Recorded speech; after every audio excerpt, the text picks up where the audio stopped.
काय मॅडम, कुठे निघाली सवारी? माझा प्रोजेक्ट सबमिट झालाय. हो मग?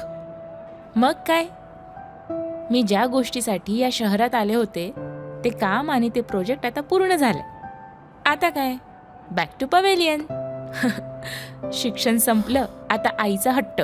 घरी परत ये, तिकडे जॉब कर आणि तिकडचाच मुलगा बघून लग्न करून टाक. आणि तू तयार झालीस? हो. तू तयार झालीस? हो योगेश, असं काय करतोय? माझी आई येते आणि मला परत तिच्याकडे जावंच लागणार. म्हणजे तू मला सोडून चालली असतर? काय?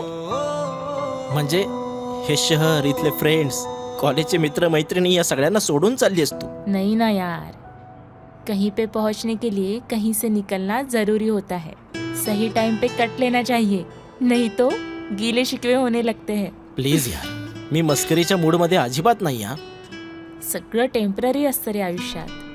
आणि हे शहर, इथले मित्रमैत्रिणी, तसंही मला काही फार मित्रमैत्रिणी नाही आहेत आणि माझ्या जाण्याने त्यांना काही फरक पडणार नाही आहे. पण मला फरक पडतोच नेहा.